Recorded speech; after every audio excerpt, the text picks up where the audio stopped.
구원파를 이단이라고 정죄한 한국의 대다수 스스로 정통이라고 주장하는 교단의 목사들의 복음 선포가 사실상 구원파 신학이에요.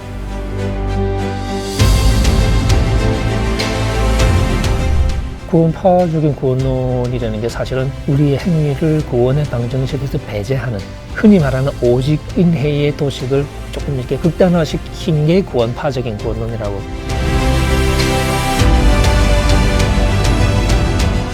한 번 칭의 혹은 한 번 구원받으면은 그 사람의 삶 윤리와 관계없이 영원한 칭의 구원이 되는 것처럼 그렇게 가르치는 그와 같은 구원파적인 구원론은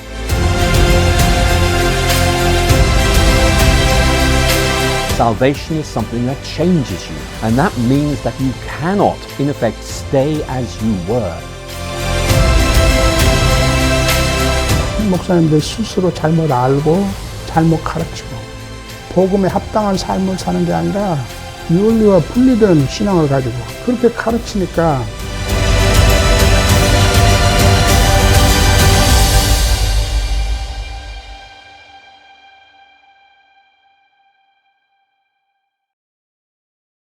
현대교회가 안고 있는 참 큰 고민거리가 하나 있습니다. 그것은 구원 인플레 현상입니다. 구원 인플레이션 현상이에요.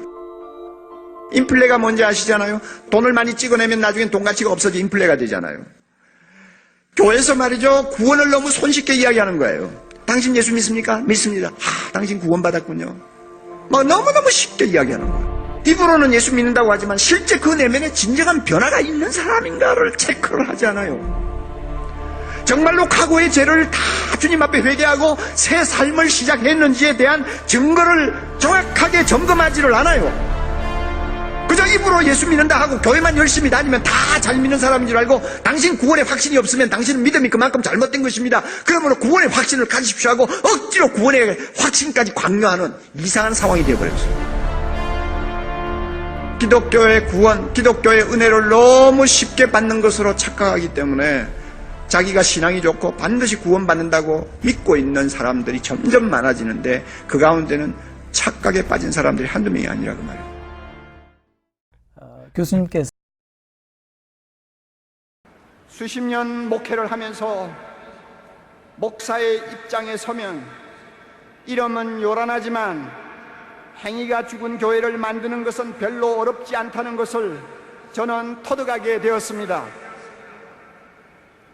어떻게 하면 되는지 여러분 아시고 싶습니까? 이렇게 하면 됩니다. 목사가 말씀을 가르치거나 설교를 하면서 복음을 조금씩 변질시키면 됩니다. 그리고 나중에는 복음이 얼마나 변질되고 있는지조차도 모를 정도로 둔감해지면 됩니다. 그러면 교회는 이름만 살았고 행위는 죽어질 수 있습니다. 우리가 잘 아는 바와 같이 복음이란 누구든지 예수를 믿으면 구원받는다고 하는 기쁜 소식입니다. 그러나 이 복음에는 진리의 양면성이 들어있습니다. 구원은 믿음으로 받지만 그 믿음의 진가는 순종하는 행위로 검증받아야 한다는 것입니다. 따라서 믿음이 구원의 절대적인 요소라고 한다면 행위는 구원의 필연적인 요소가 됩니다. 우리는 구원받기 위해 순종하는 것이 아니라 구원받았기 때문에 순종하는 사람들입니다. 그러므로 믿음과 행위는 따로 놓고 생각할 수가 없습니다. 예수님은 이 사실을 가리켜서 좋은 나무와 좋은 열매로 비유를 하셨습니다.